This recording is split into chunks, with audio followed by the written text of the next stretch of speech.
very good evening to you. Thanks for joining us on the Friday edition of the show. Yeah, me, Adebayo. Of course, a lot to talk about on the show tonight. My colleague Austin Okon-Akpan is unavoidably absent tonight, but of course, I'll make you watch a while. There's a lot to talk about. The UEFA Champions League, the biggest eagerly anticipated football event that everybody's looking forward to. So it's the biggest for now. We'll be talking about that as we go on the show. Tonight, we will also come home, talk about the Nigeria Premier Football League. We will also look at what's happening with our preparation for the Olympics. That's the 2024 Olympics going to be held in France, in the city of Paris. So we'll look at all of that, for you. We'll also look at what people are saying about the Champions League. We'll listen to the managers, and we'll also look at the history and the stats for the UEFA Champions League. It promises to be an exciting time talking sports on the show. So we urge you to sit back and relax as we take you on the trip across the money-spinning world of sport. Let me quickly introduce my guest. Makes his debut on the show tonight. He's been with us a couple of times, but makes his debut on the Sports Tonight today. Babajide Oreva joins us now. Babajide, good to see you. Thanks for finding out time to be with us on the show. Thank you so much, Ayo. Yes, it's fantastic that I'm here 24 hours before the Champions League final. We know all road leads to Wembley tomorrow. It's going to be a fantastic night. Also a fantastic weekend. We know the NPFL is coming. We are seeing last 5 matches of the season, yes. So we know it's going to be a big weekend for football. Thank you. All right, so he talked about this, so let's go straight into it. I'm going to go across in a few seconds, just talk about the UEFA Champions League final confirmation. Just in case you don't know, I doubt that possibility though, but just in case you don't know, Real Madrid and Borussia Dortmund will lock horns in the final. Let's give you the match details for that final. Let's allow you to see what it's going to be like when those two teams slug it out. And there you have it, Real Madrid. Let's start with what Real Madrid is all about. What Real Madrid is all about. 14-time champions, you already know that. And of course, they've appeared in the final 17 times. Out of those 17 times, they've won it 14 times, and they've lost 3 times. Amazing feat for Real Madrid. You can look at the games they've won and the games they've lost, talking about the matches they've played in the UEFA Champions League. Their most recent appearance in the final of the UEFA Champions League happens to be in 2022. That's why a lot of people feel the Champions League is made for Real Madrid. I'll see if Babajide agrees with that. 2022, when they beat Liverpool 1-0 in the final. So that's Real Madrid. Let's flip now and talk about Borussia Dortmund, the Germans. Growing up, I was young when Borussia Dortmund won the last time. As a teenager, I saw them defeat Juventus. Juventus, led by Alessandro Del Piero at that time, were fancy to win, but Borussia Dortmund won. I'm bringing that up because a lot of people expect Real Madrid to win tomorrow, and so they're playing against Dortmund, who sometimes know how to slay the giant. So Dortmund, you're looking at them, they've played in the final twice. They've won 1 and they've lost 1. They've played in the second final. They played against their German Bundesliga rivals, Bayern Munich. In that final, they lost. In that final, they lost. And so there you have it. The games they've played right there. Their most recent appearance, 2013 final, the game I just referenced, where, of course, they lost in that final. All right, I'll go back to my seat now. I'm coming back to the giant screen to talk about a few things, but let me go back to my seat now and get Babajide's thoughts on some of these things that I've talked about. Your thoughts ahead of the final. Let me just an overview of the final, and I don't know if I'm correct in saying a lot of people think it's going to be Real Madrid. Yeah, history. They're going for the 15th. You have 14 Champions League titles. You know this is massive. And also tomorrow's game, it's not just because it's Champions League. it could determine who wins the next Ballon d'Or. We see Vinicius, 13 goals. He has been massive. He has 23 goals this season. And there are chances. We also have Bellingham. And you know, these guys are up there trying to snatch also this gong, this prestigious gong. And tomorrow's victory for Real Madrid would actually give them this chance to win the title. But of course, don't take anything away from Borussia Dortmund. Winners in 1997, they also have this chance. But we know how Real Madrid is. They do not see the final. Once they've seen the final, always charged up. And we know their run all through this season. They've been fantastic. 10 points ahead of Barcelona currently. They just concluded season. Also, they defeated Bayern Munich. They defeated Manchester City. And you know, to achieve this feat, you can't. The massivity of this season, you won't just see anybody defeat them. And for Real Madrid to have done this, it means they look very good to winning the title. All right, Babajide agrees with the word on the street. Everybody's been saying it. Real Madrid are champions. And he also said something that is noteworthy. When it gets into the finals, it's very, very difficult to begin to bet against them. All right, so let's move on. We've talked about it. We've looked at these two teams as they prepare for the final. And we've given ourselves a subtle warning.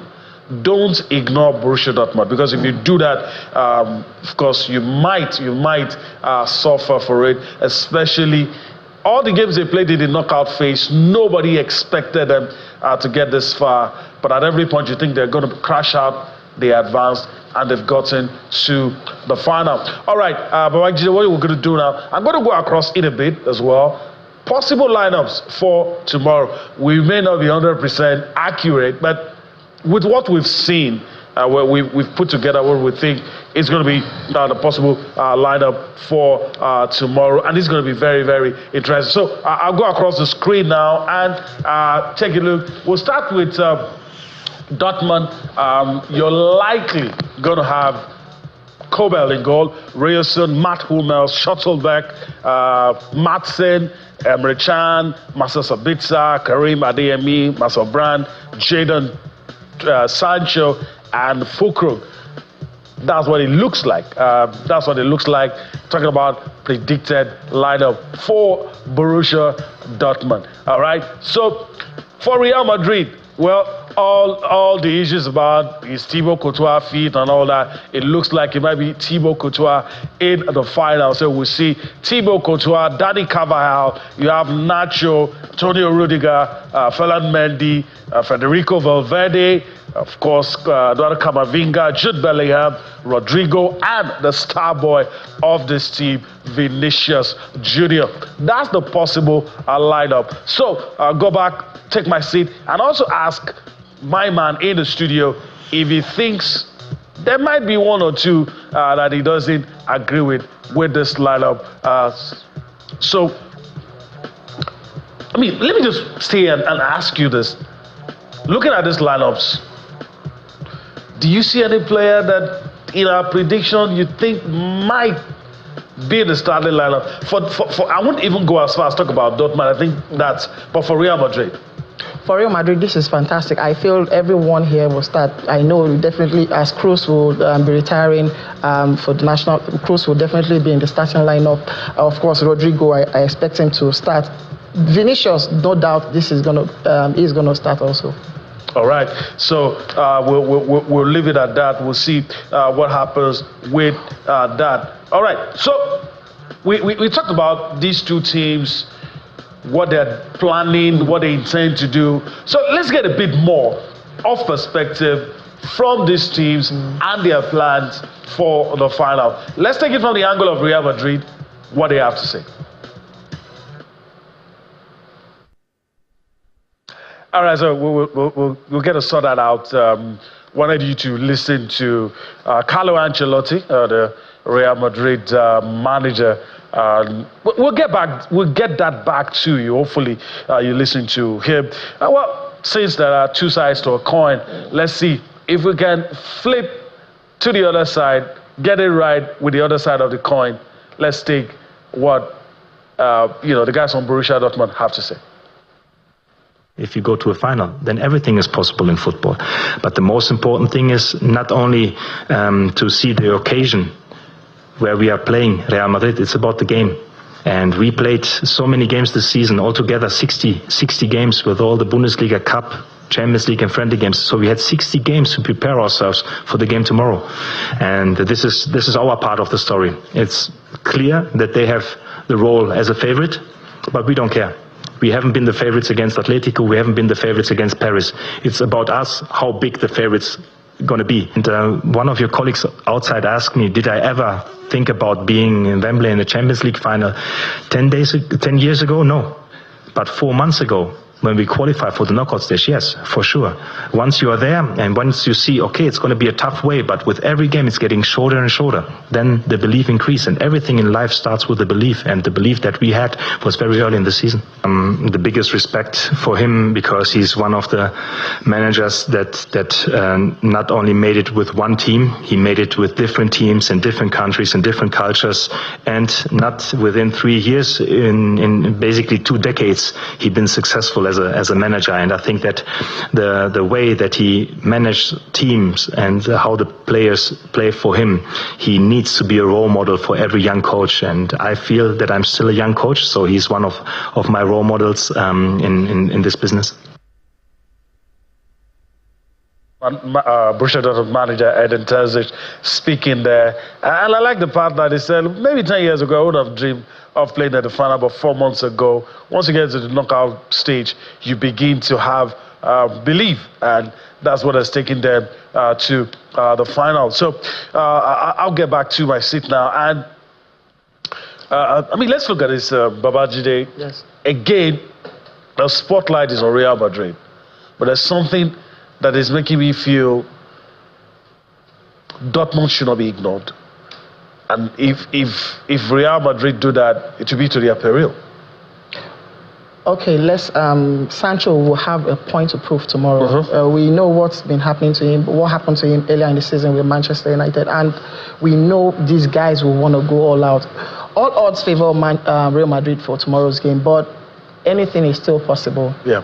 However, as much as those predictions, pundits, everybody's saying Real Madrid, it's still possible that Dortmund, but they have to go all out. It's not going to be easy against Los Blancos. It's not going to, when the way they set up, the way they play, I mean, they already have the old guard have faced the way the young boys have taken over. This team can be there for the next 6 years. Someone like Vinicius Junior, just 24. Yes. He can still be at his peak for 6-7 years. So, I mean, they're in a good place. That must be said. One thing that pops in my mind, and I want you to take a look at it and try to give me your response to it. Can Dortmund go toe-to-toe with Real Madrid tomorrow? It's a one-off. It's not a two-legged affair. Can they go toe-to-toe, or they would have to be a bit defensive, like Mikel Arteta would say, we have to be ready to suffer for a while and hope that they will catch Real Madrid on a counter? Or do you think in open play, toe-to-toe, man for man, Dortmund can go all out against Real Madrid and still win? It's going to be a big job, big task, Herculean task for if the likes of Hummels, if he steps up. It's very possible. We also need, they will need Karim Adeyemi to actually improve. Though he's not really had a very good season, but of course, he has been fantastic for them in the Champions League. We also know Brandt can do well, but it's going to be a tough one. Real Madrid would actually come out, but we know for Dortmund to have come to the Champions League final, this is not a joke. They also have this thing, and just like you said, it's a 90-minute game, so it's still possible. However, it's going to be a long 90 minutes for Dortmund tomorrow. A long 90 minutes for Dortmund tomorrow. Well, we'll see what happens. Two sides, anything can happen in a final of such magnitude. In a final of such magnitude, 3 possible outcomes. But in this case, it's just 2. You either win or you lose. Naturally, I would say in a game of football, you could win, lose, and draw. But in a game that has to have a winner, it's either you lose or you win. So we'll see what happens. All right, let's talk about the prestigious trophy. That's the UEFA Champions League trophy. Everybody's been talking about it. The trophy has been moving around. It's been on display, and the fans have had the opportunity to mill around the trophy, possibly get their hands on it as well. And you can see from your picture, I mean, that man needs little or no introduction. Our own, of course, John Mikel will be there. Of course, former winner of the Champions League, he is there. And everything, for sure, the fans getting around the replica, taking pictures, and a whole lot happening. There's a buzz in England ahead of this final. I mean, let's talk about this. The fans, the atmosphere around Wembley, everything is, you could, even though we're here in Nigeria, everything is at pitch eye level. You could almost feel that something big is going to happen tomorrow. Yes, but when you started this, I felt you're taking a swipe on Arsenal fans. Because anytime I've been opportune to hold this trophy when it was in Lagos some years back, and it comes with prestige. Sure. Tomorrow, it's Champions League final. The last time I had this kind of buzz was during the AFCON final, and why? Because Nigeria played in the final. But tomorrow's game, it's almost everywhere. And especially because it's Real Madrid, the atmosphere, the frenzy, the razzmatazz around, it's massive. It's massive. It's huge. It's massive, and you can understand why the fans are so excited. Wanting to get their hands around the trophy. All right, let's listen to a lot of the people and the organizers of the final, their thoughts ahead of the final. I'm so excited that Champions League is back in London after 11 years, and we've got two great teams, Real Madrid, European royalty, versus Borussia Dortmund. It's going to be a great game on Saturday. It's really important because we know that there are more than 450 million fans across the globe who will be watching this game in 200 countries. It's great for our city. There are tens of thousands of Madrid and Borussia Dortmund fans here in London. Many of them will be inside the stadium on Saturday. Look, the FA, UEFA, the Council, Wembley Stadium, the police, they've all learned the lessons from the Men's Euros final. We know what happened on that day was unacceptable outside the stadium and in central London. Lessons have been learned. There's 1,500 more better trained stewards, 500 additional volunteers. The police are working incredibly hard to make sure it's a safe event. It's really important. Anybody who comes to London over the next 3 days comes for the right reasons, for football, for the festivities, not to cause nuisance.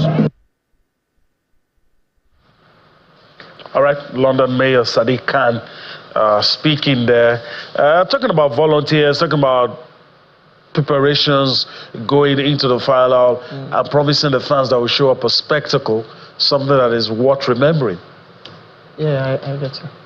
All right, so that's it. Talking about the UEFA Champions League final, what should be expected. You would expect Wembley is a place where a lot of people always want to go. So you would expect that the expectations of the fans, not even for the game, for how things will be organized and everything, is going to be very high, and you can also trust that they would not disappoint. It's a party already in Wembley. It's I saw some pictures from the arena. Even right now as we speak, fans are already trying as much as possible to find their way to be sure that yes, they're going to get access and all that. So it's going to be a massive game tomorrow. But I do not foresee any shock.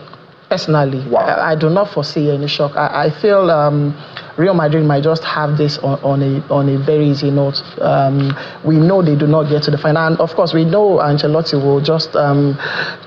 This is the biggest thing for him, and for him it's a six-time European champion title. So he knows the onions. He understands what Champions League is all about. Sometimes when you talk about Real Madrid, you're not just talking, you're talking about the European giant. So the UEFA Champions League is synonymous. It's more of a symbol of Los Blancos. So I hope to have to see a very beautiful game from Dortmund, especially because we have one of our own, Karim Adeyemi, but I don't think so.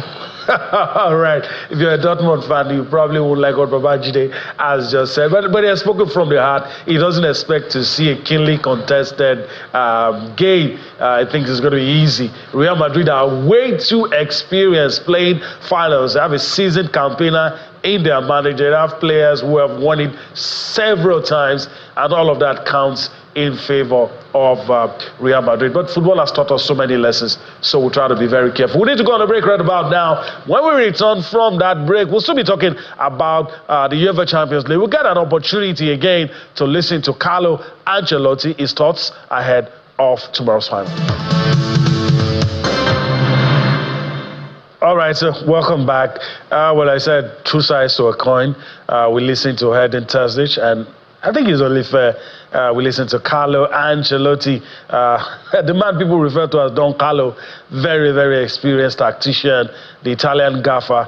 He's been speaking ahead of the crucial encounter against German powerhouse Borussia Dortmund. We'll listen to him. We'll come back for more Sports Story.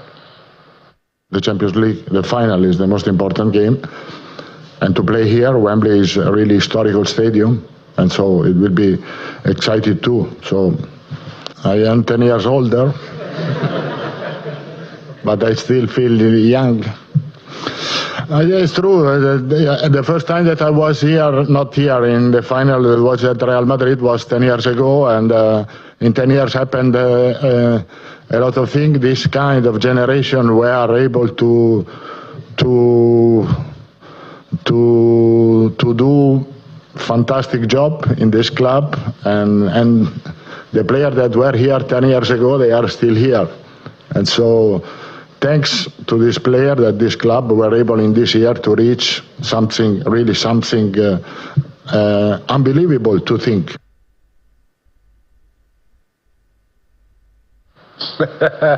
All right, Carlo Ancelotti, all smiles, very calm. Before we go into, Babaji, a little bit about Carlo Ancelotti. His looks doesn't really give anything away. Even when his side's losing 10-0, Yes. usually doesn't Look tense at all. Yeah, doesn't lose his temper. I think that's noteworthy. That's something I like about him. No, he's one of the most. I think he's the most mature Calmness coach ever. personified. Calm, so calm. So sometimes when Madrid are tense, when they play, you just see the man just sitting somewhere and just dishing out instructions. Is just a perfect Even manager. when his side scores and you expect him to jump, and He is a definition of what they call a manager. Yes. He doesn't. You see some of his clips, how he dishes out instructions to some of his players, and you just see how his composure, his maturity, and for a Champions League, it's just fun for him. He won't be saying tomorrow like, oh, let's play and let's win and let's just be fine. all right, let's play, let's win, let's be fine. We'll see what happens tomorrow. We said a lot about Real Madrid. I hope they don't disappoint. A lot of people will feel. But there's a conversation that extends beyond this game. And a lot of people feel this game will be a pointer, even though that conversation, I think, will extend beyond this game. And the focus will be more on Real Madrid, because even if Dortmund wins, this next conversation won't be about them, even if they win, because it's going to be very hard. And as we talk about who wins the Ballon d'Or, you already have two candidates in this Real Madrid team, Jude Bellingham, and of course, the star boy of the Real Madrid side, Vinicius Jr. A lot of people feel it has to be one of the two. So if Real Madrid wins, then it's sealed. It's going to be one of the two. But that game won't be enough to decide it. So a lot of people are saying the Euros or the Copa America will be a big decider if Real Madrid wins tomorrow. And I make bold to say, even if they do not win, it's still going to be these two guys and someone. But if they win tomorrow, then whoever is left in that conversation is out of the conversation. Then we'll probably be looking at the Euros and the Copa America. But I don't know if you agree with my train of thoughts. Okay, so gone are the days of Messi's Ronaldo. Yes. Tomorrow's game will actually play a very big role in determining who will win this year's Ballon d'Or. Yeah. And we see Vinicius and, of course, Bellingham. Yeah. Both guys, 23 goals so far this season. And they are so exciting to watch. You know these guys, they are the best you can have right now. Currently. But there is a player that I feel is not in this conversation. It's really ignored. Yes. Okay. Foden of Manchester City. Phil Foden. I feel he is so ignored. That guy, Foden has been fantastic. And I wish he will also be in this conversation, but of course, he will need to go to Euros to actually show. Like you said, Euros will also come, but Copa America, yes, but tomorrow's game would have a huge percentage in determining who will win. Okay, Babajide, I can hide behind being the presenter of this show. Okay. And not tell people what my choice is. But of course, I can put you on the spot. That's what we do. If you have a deciding vote, if you have a say, of these three players you mentioned, if it was down to you, who would be winning Ballon d'Or, irrespective of what happens tomorrow? Irrespective. And I'll just go straight, Vinicius. Straight up. Vinicius has been fantastic. Even before this season, you sometimes you just see this guy has been. He takes it to the opponents. He wins matches for them. He makes critical decisions. When this is one thing I like Ancelotti about. He allows his players to express. That is just the word, express. And Vinicius not too much enjoys. Yeah. When you talk about Samba kind of football, Vinicius embodies this, and you just enjoy him, and it will just be it will be the blessed advantage if he could win the UEFA Champions League. But Jude Bellingham, that's the player we've not said much about. Some people have said is the British hype. So is Jude Bellingham worth the noise, or the hype has done something about it? Okay, so if I'm talking about it, just you've said it's the hype. If Bellingham, even Victor Osimhen of last season, should be in that conversation. If you are mentioning Jude Bellingham, it's the British hype. However, not taking anything away from the England player. He's been fantastic, yes. But when you talk about the Ballon d'Or, you actually want to see who is the right person to win it. Mm-hmm. You want that. You need someone distinct. It's not what you just want to. You see, it's been denied for Mbappe. Mbappe, so far, despite all he has been able to achieve, he couldn't. Then you want to now. I'm not taking anything away from Bellingham, but I feel Vinicius should. All right. You mentioned a name that has been under the radar and shouldn't even be so, because a lot of people will tell you that in the next 5 years, we'll probably be talking about Erling Haaland and Kylian Mbappe. Funny enough, nobody's even talking about Erling Haaland now. But do you think that, because your third pick happens to be Phil Foden, but a lot of people will stop you and say, no, the third person should actually be the guy you just mentioned, Kylian Mbappe. Whether or not PSG are in the final, that Kylian Mbappe should be in that conversation. So that will prompt me to ask you my next question, since we're talking European Football Champions League and all that. The fact that PSG didn't get to the final, should it affect Kylian Mbappe's chance of having a shot at the Ballon d'Or? Should it affect him in being mentioned in the same conversation that we've had Vinicius Junior and Jude Bellingham? Messi was at PSG, and you could see he wasn't in that conversation. And luckily, but Mbappe needs to go and prove this when he gets to the Bernabeu. We know no confirmation yet going to Real Madrid. That's most likely destination. So yes, let him go there. Let him go and prove this. Definitely, he deserves this. It's only he has been unlucky, especially for last World Cup when the final to get 3 goals in the final of the FIFA World Cup and still not win. You know, it's only Messi that would have denied him. But let's hope he will be able to make statements in Spain and he could just have the shot and just take it easily. All right, just like Babajide said, nothing has been confirmed, but he does look like that's Kylian Mbappe's next destination. All right, so I think that's about sums it up for our discussion on the UEFA Champions League and all the issues related and surrounding the UEFA Champions League with regards to the Ballon d'Or and the top players in Europe, and whether or not that conversation is going to end after tomorrow's game and who's likely going to win the final tomorrow. From there, we come home now and talk about the Nigeria Premier Football League, and that conversation will take us from now to the end of the show. Right, so let's move to our next part of call, the NPFL. I'm going to go across the screen now and let you in on the matches to be played. Babajide told you we're gradually winding down.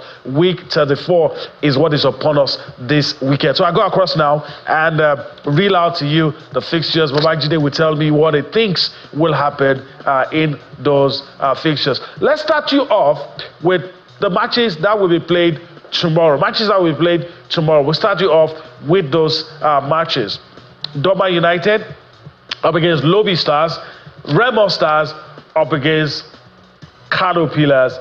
Then you have Bendel Insurance up against Katsina United. Let me get, I know you monitor these games. I don't know if you're as passionate about these ones as you're passionate about European football. But of course, I know that a lot of us wax lyrical about the privately owned clubs. Yeah. So I know you know a lot about Remo Stars. So these matches on the screen, Doma United up against Lobby Stars, Remo Stars against Kano Pillars, Bendel Insurance up against Katsina United.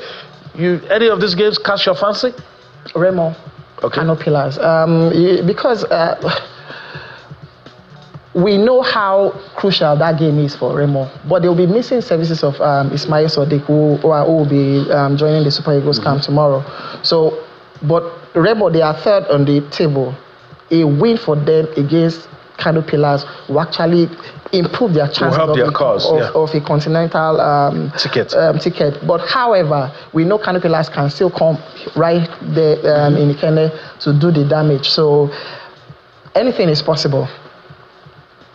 All right, so anything is possible. Let's move on and talk about Sunday. The Sunday fixtures, you have 6 matches for 7 matches. Government United will take on Sunshine Stars, the Akure Gunners, on Sunday. You have Bayelsa United up against Plateau United. The game a lot of people want to see. The Aba Elephants talking about Yimba up against Rivers United. Niger Tornadoes will take on Kwara United. The Flying Antelopes will be in Lagos, talking about the Enugu Rangers. They will be up against Sporting Lagos. So we'll see what happens with that one. Shooting Stars, 3SC, will slug it out with Abia Warriors. That's going to be very, very interesting. Shooting Stars up against Abia Warriors. We'll see what happens in that one. This fixtures for Sunday. Again, let me go to Babajide. 6 fixtures right there on your screen. Any one of them jumps at you, any one of them, if you're advising anybody who you need to convince that there's good football on the domestic scene, which of these venues, which of these matches would you advise and say, go and see this game? For me, all venues. This season has been fantastic. This season, you could say we have 4 more matches and it's still not sure. We still don't have a distinct You can't really see who's going to win. You can't say, okay, yes. If Sporting Lagos spoils the party for Rangers, then you know it's anything.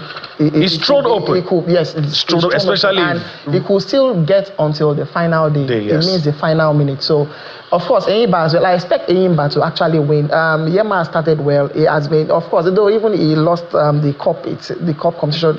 But surprisingly, yes, but he has been fantastic. I know how he has been even in Lagos here, but he should be able to do this better than Finidi, who I expect him, irrespective of what anybody might say. I wish the Enyimba management will give him the chance. Not speaking for anyone, but I feel he also has a chance. And I expect them to beat Rivers United. Niger Tornadoes, Kwara United, it's a very dicey game. But for Gombe and Sunshine shines, Gombe, they only need to play for pride, because the chances are that they will go to the lower league is just there. All right, so chances that they'll go. Has Shooting Stars impressed you this season? They started slowly, but now they're in the conversation, not too far away from the top spots. Shooting, they are fourth already. So, and of course, they are also fighting for a continental ticket. So I expect them. But these Abia Warriors have been they've improved. In their last few games, they've improved, and I expect a tough one. But definitely, you expect the Ibadan team to carry the day. All right, you would expect the Ibadan team to carry the day. That's the opinion of Babajide. He feels they will do well. So we'll see what happens. Interesting days ahead. Just after this set of matches, just 4 more matches before we know who's going to be crowned the champion of the Nigeria Premier Football League. All right, so we'll see with that one. All right, let's move on the show. It's time to talk about the biggest sporting event of 2024, and that's the Olympics. The 2024 Olympic Games to be held in Paris. Paris 2024 is what everybody is calling it, and rightly so. All right, let's talk about Team Nigeria, and we'll talk about a few things about Team Nigeria. The sports minister, John Eno, is the Minister of Sports Development, is in the news. He's been busy of late, and he has strongly emphasized the need for Team Nigeria to surpass its best record, talking about the one he achieved in Atlanta 1996. He made this call during the Ministerial Strategic Technical Meeting aimed at preparing Team Nigeria for the Paris 2024 Olympic and Paralympics game. It was held on Thursday at the Moshood Abiola Stadium in Abuja. The meeting brought together Olympic-bound sports federations to map out a comprehensive roadmap and, of course, technical training programs. These plans will be meticulously analyzed by the Federation and Elite Athletes Department and the Ministerial Podium Performance Committee to ensure that Team Nigeria is on the right path to winning medals. So, Babajide, let me come to you. Hopefully, we get to listen to the minister. But you see, what I like about this minister is that he clearly shows you where his interest is. And he's been talking about wanting us to do better than our best performance at the Olympics, which was Atlanta 1996. And so let's listen to the Minister of Sports Development, John Eno. Then I'll allow Babajide to give us his thoughts on what the minister has to say. And to do a quick check on the state of our preparedness towards the Olympics and the Paralympics. I mean, the state of the various sports that we are competing in, about 12 of them. I mean, the projections in terms of what we expect out of the Olympics and the Paralympics, and then what more the ministry is supposed to do, while engaging and giving an opportunity to our ministerial podium, performance advisory committee to also provide some advice and suggestions as they keep engaging, and also an opportunity to share with the various federations the various plans for training in country and training abroad and the various locations and the timelines. I mean, what the ministry did today was to provide a common venue in Germany and the timeline between the 1st of July to the 21st of July. The federations, based on their different peculiarities, have also made the other suggestions.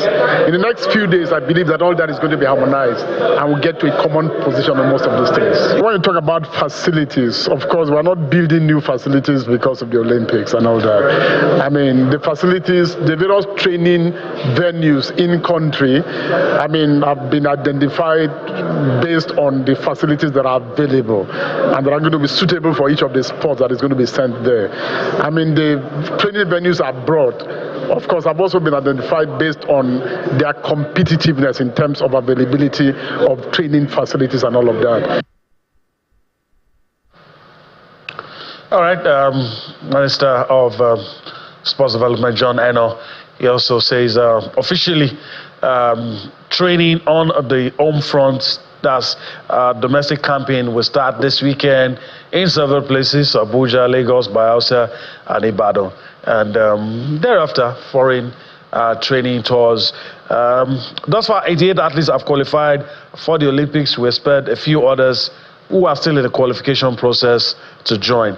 And Babajide, in that meeting, Olympic-bound sports federation. So the federations who will definitely see action there. Off camera, we were having a conversation, and it started from what I said about the minister not hiding his intention to see us surpass our best ever performance at the Olympics. I shouldn't reveal what I said, but I have to because Babajide will expose me. I wish that we could surpass it. I feel the best. We won't. I feel we might not. Don't let me say I'm not God. I don't know what's going to happen. Okay. I feel we might not surpass it. I believe we might equal it, get 2 gold, because Tobi Amusan does well. Any of the wrestlers could get us. So it's possible to get 2 gold, surpassing it. But do you seem to feel we can? Okay, so when the president named John Eno as the minister, there were questions. What has he done? What's his experience? And all that. During AFCON, you see. This is what they call leadership. This is my own opinion. I do not know about him, but this is what I know about him, or this is what I see. I see him mentoring, moving around, trying to, like I said off camera, I feel this time around we might do better than what we did in Atlanta. Because, luckily, in the past few months, our athletes are doing fantastic. In the Diamond League, in the World Athletics, I strongly feel Tobi Amusan could do it for us in the sprint for the women. I also feel in weightlifting we could. And just like the minister is saying, let's try and surpass. It's a you want to have a mission statement. Yes. You want to have an agenda, and it's possible, very, very possible. All right, I'm a bit skeptical, not because I have any faults. I can't fault the minister for anything. I mean, he's done everything I would expect him to do, but I kind of feel the time is short, and even in the few minutes he's had with stakeholders and even the conversations he had with the press, he acknowledges that when he came to this, he realizes that the best time to start preparing for an Olympics is once one has just finished. And so if you use that yardstick, the timing. Okay, you could see the athletes they want to take them abroad to have the final training, final preparation ahead of the Olympics. And you've not heard of unpaid bonuses, unpaid allowances, no drama. Unpaid. So now I think there is focus. I feel there's something we are doing right now in our sporting circle, and I think in the next 1, 2, 3 years, we should be seeing good results. All right, in the next 1, 2, 3 years, we should be seeing good results. That's the desire. That's what we all wish for. And hopefully it will happen for Team Nigeria. I would love to come here and, hit the humble pie and say, look, Team Nigeria surpassed my expectation. But, in Nigeria, we've learned to be cautiously optimistic. So we'll see what happens with that one. All right, before we leave, we want to go back to the most eagerly anticipated football final. Talk about the UEFA Champions League. Once again, let's give our viewers the match details of the UEFA Champions League. Just to remind you, just in case, we've left that conversation, but let's go back to it. UEFA Champions League tomorrow. Real Madrid will take on Dortmund. It's going to be interesting. Match details: game will be played in Wembley, 75,000 capacity stadium, and of course, that game you would see Real Madrid. Maybe I'll just quickly go across to that, give you that information as we prepare to go. Final game details, there you have it. The date is tomorrow, Saturday, June 1st, the first day of June. And of course, the time, 8 p.m. Nigerian time. And the venue is the Wembley Stadium in London. The capacity, 75,000. And the referee, the man who I hope it doesn't grab the headlines for the wrong reasons. I hope it doesn't get popular.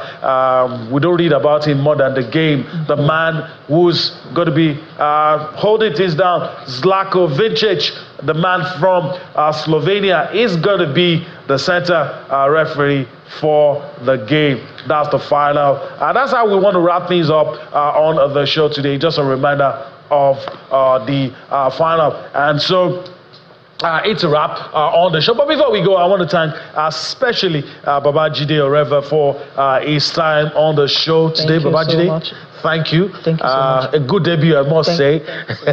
Hopefully we'll do this again some other time. Definitely. Thank you. All right, that's the show today. We do hope you enjoyed everything. It is the last one for the week. Enjoy your weekend. You'll see us next week. I'm Yemi Adebayo. Bye-bye now.